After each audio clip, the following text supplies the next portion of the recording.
Assalamualaikum warahmatullahi wabarakatuh. Perkenalkan, nama saya Henny Yuliantika dengan NPM 102222043 dari kelas C1 2022 Prodi Akuntansi. Pada video kali ini saya akan menjelaskan tentang syahadatain untuk memenuhi tugas evaluasi tengah semester. Maka dari itu, tanpa berlama-lama, mari kita langsung saja ke materinya. Makna dari syahadatain harus diamalkan setiap muslim. Tidak hanya diucap saja, namun juga diyakini. Syahadat merupakan salah satu rukun Islam yang perlu dipenuhi oleh setiap umat muslim. Bahkan, syahadat adalah rukun Islam yang pertama sehingga memiliki hukum wajib untuk dilaksanakan.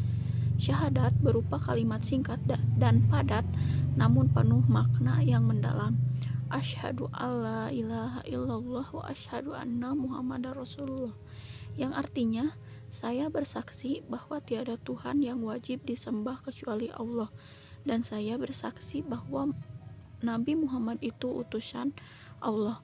Syahadat yang diucapkan harus dirasapi hingga ke hati. Kemudian akan terwujud sikap untuk melakukan hal-hal baik dan menjauhi larangan Allah. Kemudian syarat-syarat syahadat.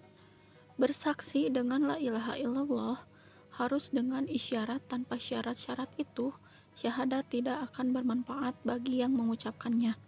Secara global, 7 syarat itu adalah: yang pertama, ilmu, yang menafikan jahal atau kebodohan. Yang kedua, yakin, yang menafikan syak atau keraguan.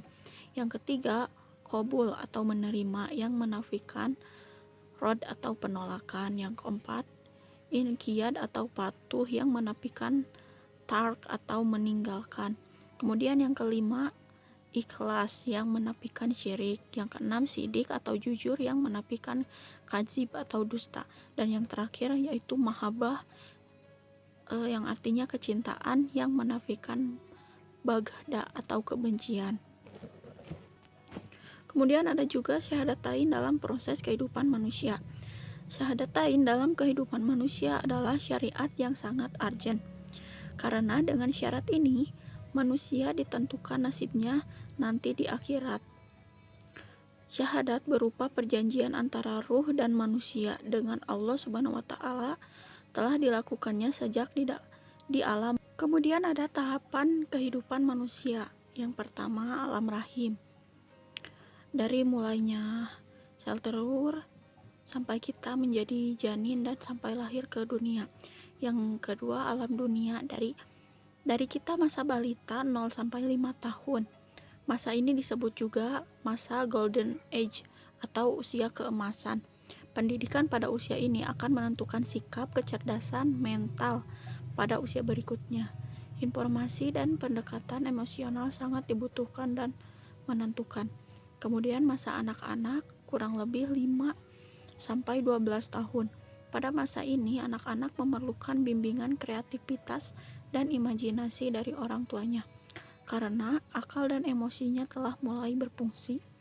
Kemudian masa mumayyiz, kurang lebih 12 tahun.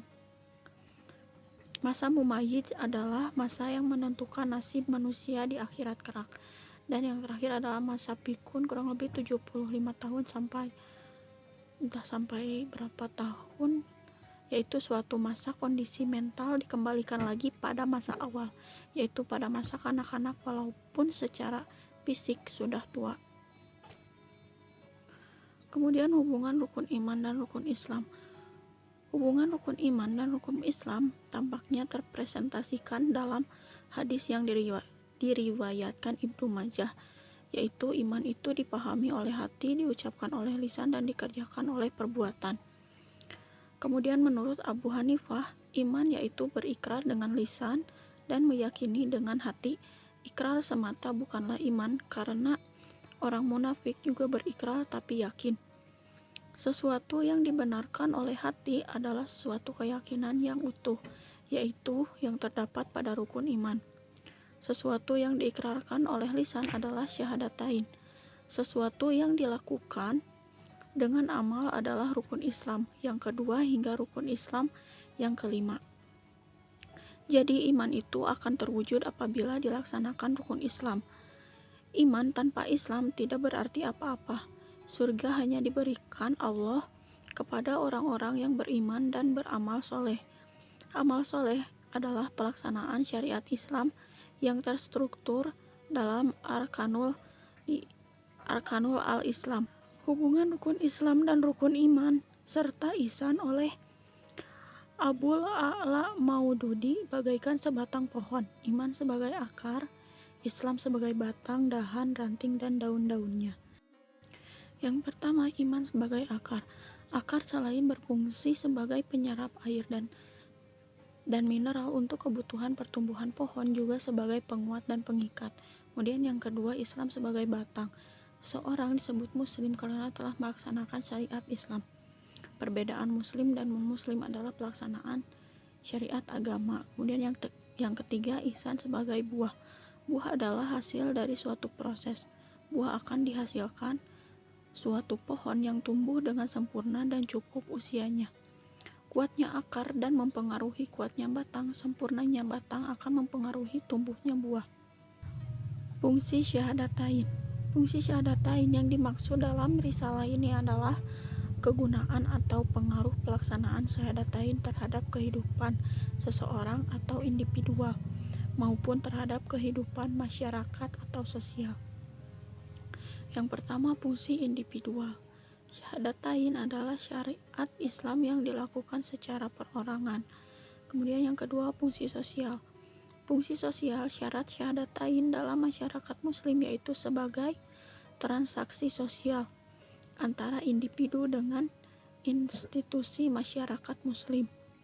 Yang ketiga, fungsi sosial muslim. Secara sosial, seseorang muslim berkewajiban bermasyarakat sesuai etika dan ajaran muslim. Hakikat syahadatain yang pertama, syahadah uluhiyah. Syahadah uluhiyah adalah pengakuan seseorang hamba kepada Allah sebagai satunya ilah dan tidak menyekutukannya. Karena itu syahadah uluhiyah disebut juga syahadah tauhidullah. Kemudian tauhid uluhiyah adalah mencintai, takut, harap serta tawakal hanya kepada Allah. Kemudian musyrik uluhiyah adalah mengaku selain Allah sebagai ilah, misalnya diri sendiri, ulama, jin, nabi, atau malaikat, manusia, dan taghut. Kemudian yang kedua, syahadah mulkiyah.